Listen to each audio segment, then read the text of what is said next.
Bonsoir à toutes et à tous, c'est donc l'heure de la tranche info sur Canal 10 et en direct depuis nos studios.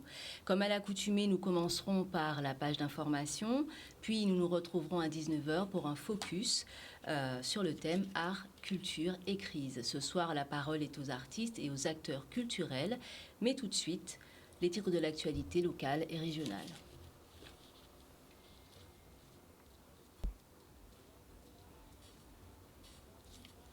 L'obligation vaccinale est toujours en vigueur. La mobilisation des grévistes se poursuit devant le CHU de Pointe-à-Pitre. La Guadeloupe se dote d'une cinémathèque numérique pour une valorisation de la production caribéenne. Enfin, les Guadeloupéens sont-ils dans l'esprit de Noël? Un micro-trottoir éclairant sur une morosité ambiante.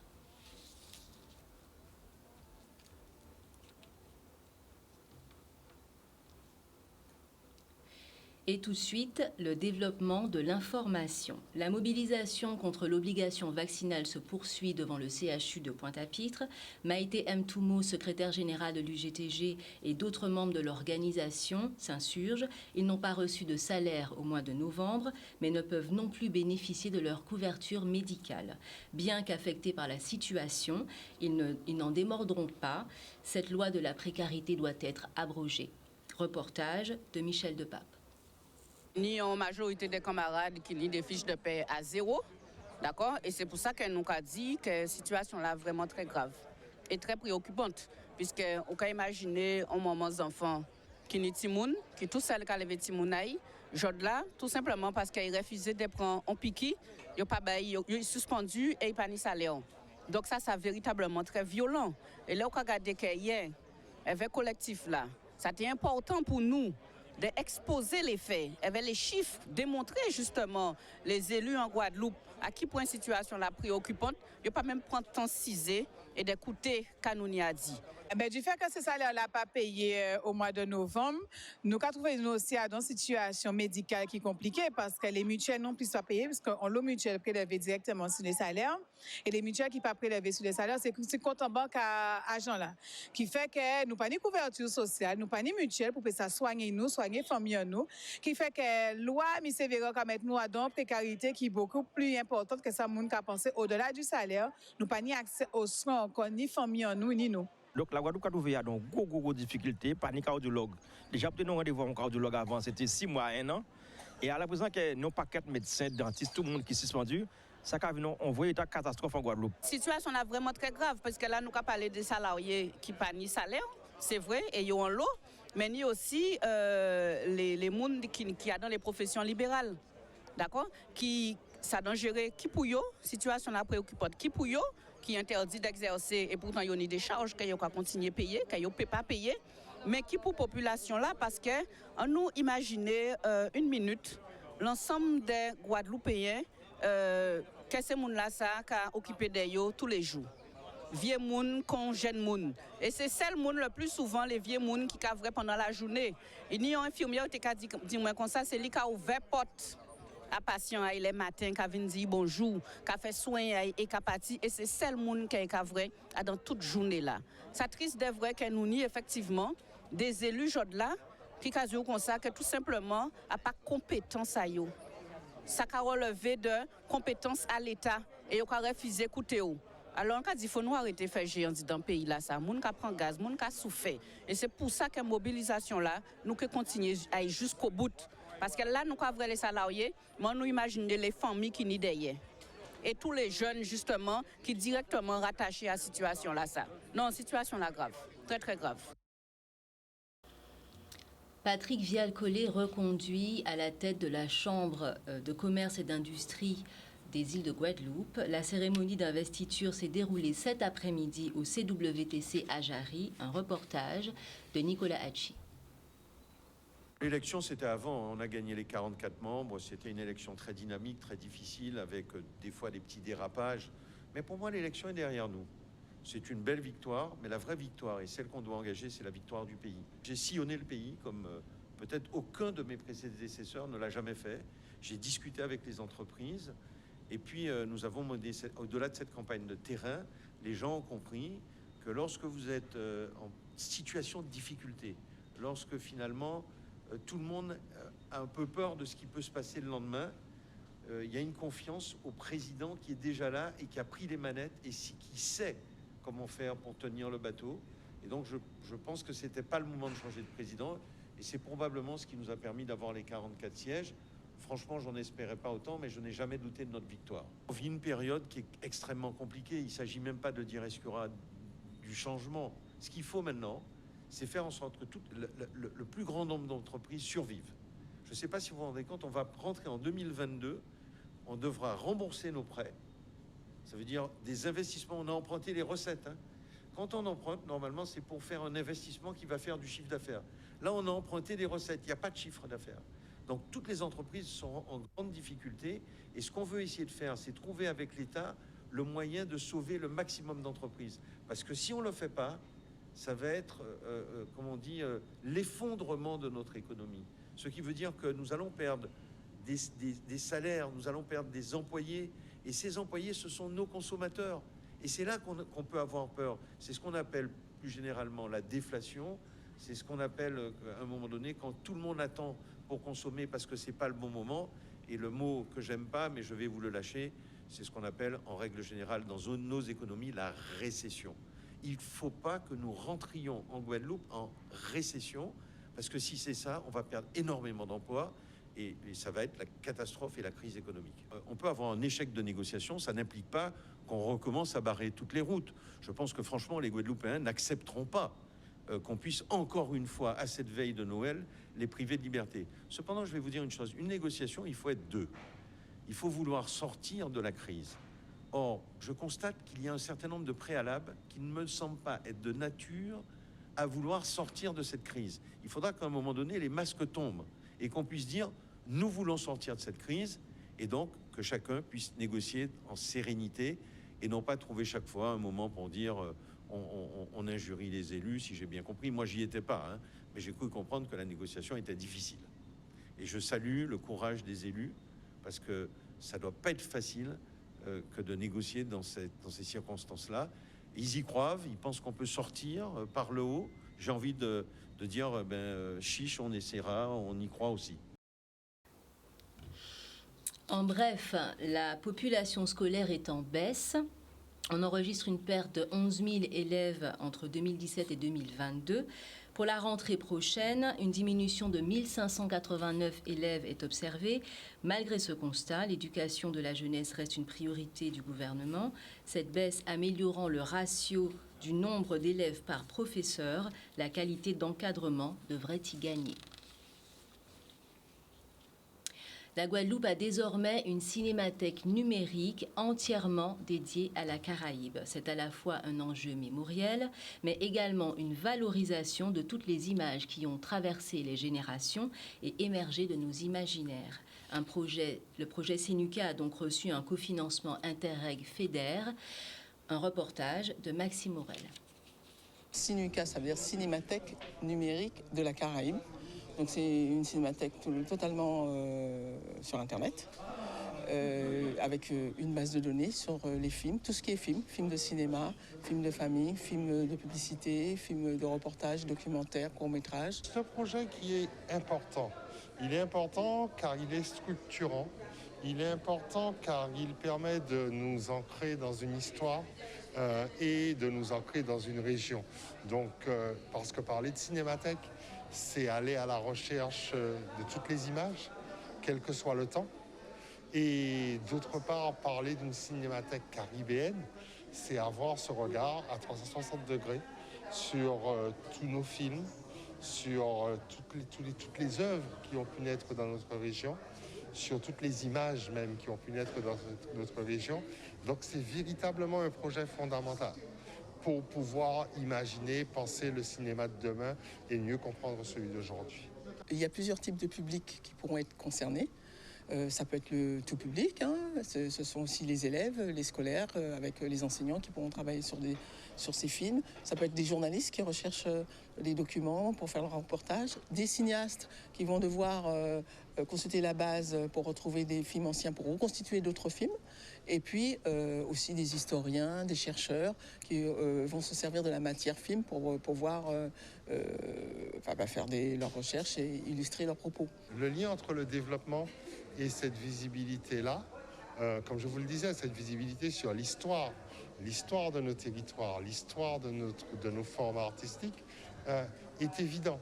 Il est impossible de concevoir une œuvre aujourd'hui sans avoir eu un regard sur ce qui a été fait avant. Ça a une valorisation énorme puisque ça touche le monde entier. La promotion de nos territoires, hein, qui sont souvent trop méconnus, mais pourtant qui ont une histoire extraordinaire et intéressante et déjà internationale, il faut le dire. Et de l'autre côté, c'est important aussi parce qu'aujourd'hui, dès que vous voulez faire une production régionale, locale, et surtout dans le domaine du documentaire, vous perdez énormément de temps puisqu'il faut aller dans l'INA, il faut aller dans les bibliothèques, etc. Et des fois, ça engage même du découragement, quoi. Donc c'est un outil aussi un petit peu de structuration. On participe à la structuration de la filière cinématographique et audiovisuelle en valorisant ce patrimoine. Cette notion de cinémathèque numérique, j'ai envie de dire, elle résonne à plusieurs endroits, quoi. À plusieurs endroits, mais ces endroits-là sont effectivement éminemment actuels. Ce sont des problématiques qui sont éminemment actuelles, d'où l'importance de cette dynamique. En bref, réouverture du terminal régional de l'aéroport Paul Caraïbes. À compter du 15 décembre 2021, les voyageurs à destination de la Caraïbe et des compagnies Air Transat et American Airlines emprunteront le terminal T2 pour effectuer leurs formalités d'enregistrement et de contrôle de police. Stanley Manicor et Maxime Morel sont allés à la rencontre des Guadeloupéens et des Guadeloupéennes pour prendre le pouls de la population. L'esprit de Noël est-il au beau fixe? Morosité, calme et parcimonie semblent dominer, même peser sur ces fêtes de fin d'année. On regarde le reportage tout de suite. À quelques jours des fêtes de Noël, est-ce qu'on peut dire que vous avez l'esprit de Noël cette année? Pas vraiment. Oui, non, pas du tout. Cette année, ce sera au calme avec la famille, mais l'esprit de Noël est là, mais on ne va pas faire grand-chose cette année. Pas du tout. Je suis en famille. Le fait d'être déjà en famille, c'est suffisant pour moi, mais vraiment, l'esprit de Noël, ça fait déjà quelques temps que je ne l'ai plus. Les choses sont un peu compliquées, donc on essaie de faire avec, mais pas vraiment l'esprit de Noël. Toute l'ambiance qu'il y a en ce moment, les grèves, tout ça, ça donne pas envie, et même l'esprit de Noël a disparu, en fait. Vous pensez que toute la situation sociale qu'il y a eu en Guadeloupe a influé sur tout ça pour vous? Malgré tous les grèves qu'il y a eu, oui, on fait qu'est-ce qu'on peut, on fait nos courses, on est en train de passer un bon moment avec la famille. C'est tous les événements qui se sont passés, et voilà. Moi, je trouve que c'est vraiment le climat qui donne pas envie, voilà. Ça a eu un impact, et puis bon, les gens essaient de s'en sortir, mais bon, c'est pas évident, donc voilà. Pour ma personne, je n'ai pas l'esprit festif en ce moment. C'est les années, au fur et à mesure que le temps avance, on perd tout ça, quoi. Oh, mais j'ai ma maman qui vient de la République dominicaine. Et on va faire les repas comme d'habitude, on va faire des retrouvailles avec les amis et c'est tout. Hein?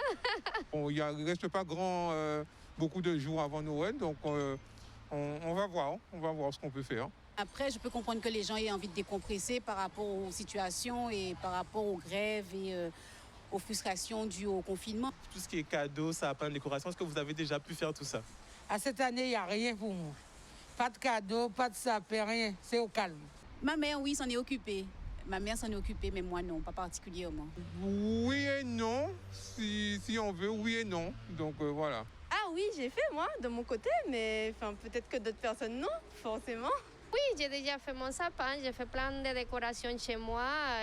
Et oui, on a acheté déjà les cadeaux, tout est prêt pour fêter Noël, si Dieu veut, comme il faut. Les finances ne sont pas vraiment au rendez-vous, donc on va essayer de jongler un petit peu, donc voilà. Juste le repas, ce sera tout. 2021, pour moi, c'était pas une bonne année, donc il n'y a rien à raconter de bon, malheureusement. Pas d'argent, on peut pas faire grand-chose, hein. Donc voilà.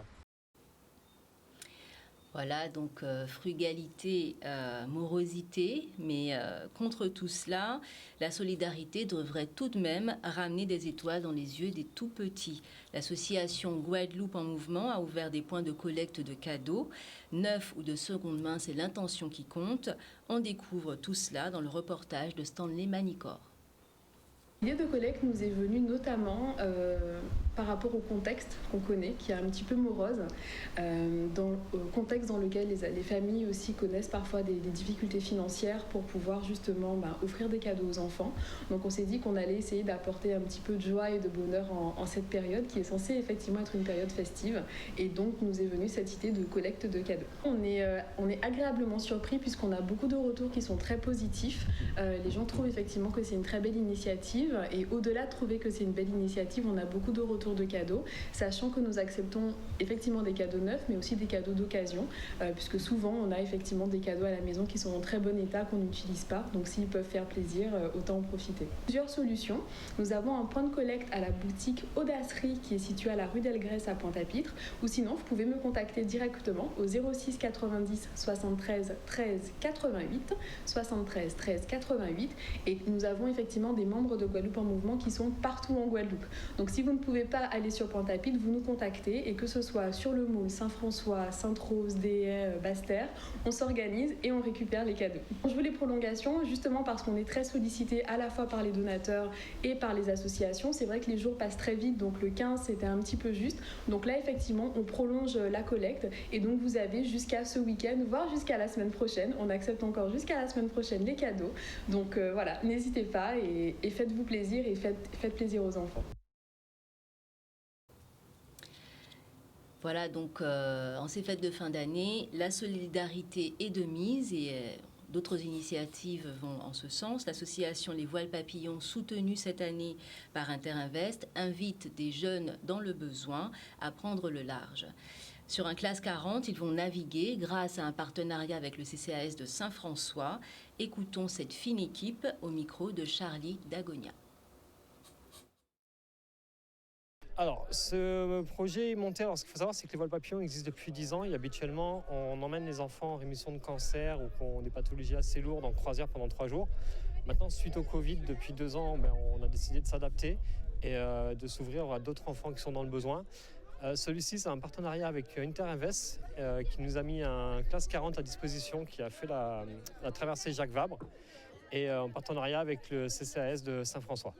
Oui, c'est très important. C'est un objectif qu'on s'est fixé avec Interinvest, de partout où on va, aller voir les associations, les faire naviguer les enfants, au moins leur faire découvrir notre univers et notre sport et tout ce qu'on fait autour de ce projet, et leur faire bénéficier d'une journée un peu particulière. Bon, le président de l'association nous a contactés pour nous faire part de son souhait d'offrir un vrai moment de détente à des jeunes à l'occasion de ces fêtes de fin d'année.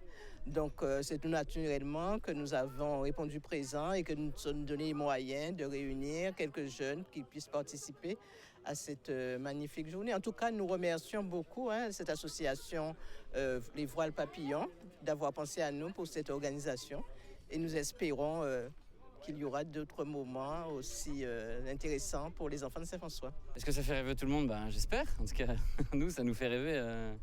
Ça nous fait vraiment rêver. Donc, en général, on arrive avec des étoiles dans les yeux quand on raconte un peu nos aventures aux gens. Donc, oui, je pense que c'est encore des aventures assez incroyables qui font rêver.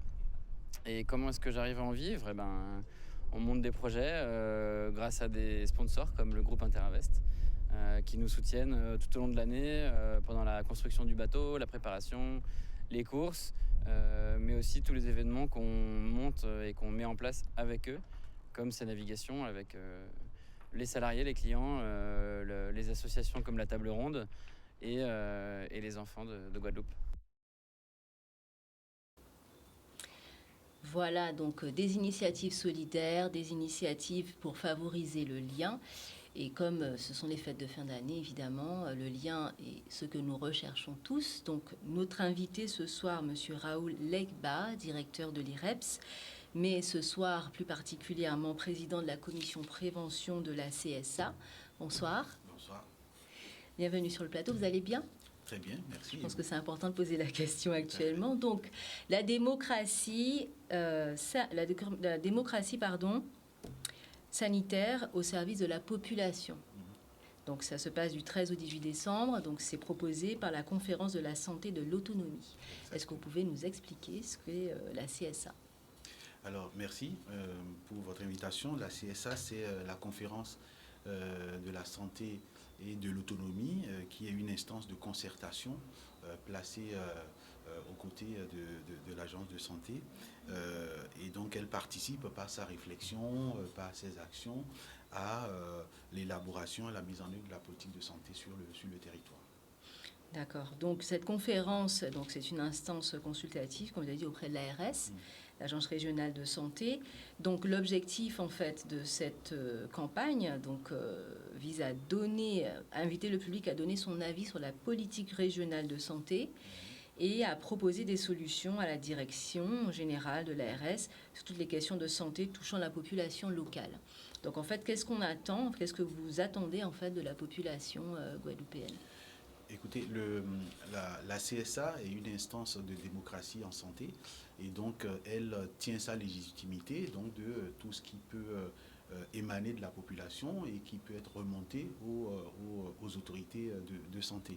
Donc notre objectif, c'est vraiment aller à la rencontre de la population. Donc en période de crise sanitaire difficile d'avoir des rencontres physiques, mais on propose cette semaine donc des rencontres à travers les médias pour écouter le retour de la population, écouter leurs ressentis, savoir un peu comment ils ont vécu un peu cette période-là, voir avec eux ce qu'il faut améliorer dans l'organisation du système de santé. Et donc tout ça sera remonté à l'agence de santé pour apporter des améliorations et des choses très concrètes dans l'optique évidemment d'améliorer le système de santé sur le territoire. Alors, comment se passe finalement cette consultation? Comment, si on veut donner son avis, comment est-ce qu'on doit procéder? Alors, il y a plusieurs canaux. Vous avez donc nos émissions qui vont passer très prochainement, où il y aura des représentants de la CSA, donc sur l'ensemble du territoire. Donc, les gens peuvent appeler et participer à ces émissions, donner leur avis sur ce qui les préoccupe pendant cette période. Il y a également un numéro de téléphone que je peux donner, donc le 05 90 80 82 89, qui est le secrétariat donc, de la CSA, où les gens peuvent aussi apporter leur contribution. Et nous travaillons actuellement à la mise en place donc, de plateformes qui permettront de dématérialiser, qui permettront aux personnes de nous saisir directement. Donc là, la campagne a commencé depuis le 13, du 13 au 18 décembre. Que s'est-il passé donc jusque-là? Qu'est-ce que vous pouvez nous dire de la collecte d'informations? Alors, ce qui s'est passé très concrètement, c'est on essaie déjà de présenter la CSA. Donc, c'est essentiellement ça, montrer à la population que c'est une instance qui existe, qui est à leur service, c'est l'émanation de la population. C'est une instance qui est issue de la société civile et donc qui représente la population. Et donc, c'est important pour nous de montrer que cette instance existe, qu'elle est à l'écoute de la population et qu'elle peut apporter, en tout cas, elle peut remonter des éléments d'information auprès des autorités sanitaires qui ensuite mettront en place des actions très précises. Nous avons depuis plusieurs années mené des actions sur le territoire, donc autour des problématiques très précises de santé, comme le diabète, l'obésité. Donc on a écouté la population, on a apporté des éléments donc aux autorités sanitaires. Nous avons mis en place des actions sur la sortie d'hospitalisation. Nous avons mis en place nous avons donné des avis, par exemple, il y a quelques jours, sur la démographie en santé. Donc vous savez que la Guadeloupe fait partie des territoires où la démocratie en santé n'est pas la plus élevée. Donc nous avons donné des avis pour augmenter la démographie des étudiants en santé. Voilà. Santé. Donc ce sont des actions, en tout cas des actions très précises que nous menons et nous continuerons au fil des jours dans ce sens. Et donc là, pour le moment, c'est une campagne virtuelle, vous informez, vous faites connaître auprès de la population. Ensuite, cette consultation, vous pouvez donc appeler le numéro de téléphone qui a été donné. Vous pouvez le rappeler, 80. Alors, c'est le 80 82 89 ou également une adresse mail. Donc, c'est ARS 971-26 CSA, donc CSA pour conférence de santé, conférence de la santé et de l'autonomie, @ars.santé.fr. Très bien. Donc, qu'est-ce qui se passera une fois que cette campagne virtuelle est effectuée? Est-ce qu'il y a une deuxième phase? Une phase peut-être sur le terrain? Exactement. Il y aura une deuxième phase. Donc, dès que la situation sanitaire nous le permettra, nous irons à la rencontre de la population, donc de la Guadeloupe, mais également, je n'oublie pas, de nos territoires, donc des îles du Nord et des îles du Sud. Nous irons à la rencontre de ces populations à travers des petits causés que nous allons organiser justement pour recueillir des éléments qui nous permettront effectivement d'améliorer le système de santé sur le territoire. Vous aurez remarqué, il y a un gros travail d'appropriation du système de santé qui doit être fait, donc dans les prochains jours, et nous allons nous y atteler. Effectivement, dans le cadre donc de cette crise sanitaire, il a été quand même assez lisible dans l'espace public, les revendications, même sur les réseaux, un peu les questionnements, les réticences aussi par rapport au système de santé. Donc je pense que c'est effectivement une campagne très importante pour retisser du lien entre les Guadeloupéens, la population et le système de santé en Guadeloupe. Donc vous avez participé, vous devriez participer largement en fait à cette campagne pour permettre aux instances de santé de mieux connaître vos attentes, de mieux connaître vos besoins et certainement vos réticences, vos questionnements. Voilà. Donc on vous remercie, Monsieur Legba. Merci à vous. On continuera à suivre en fait votre action. C'est la fin de notre journal régional et local. On se retrouve tout à l'heure dans le focus avec nos invités, artistes, culture et crise. Voilà. Bonne soirée. À demain.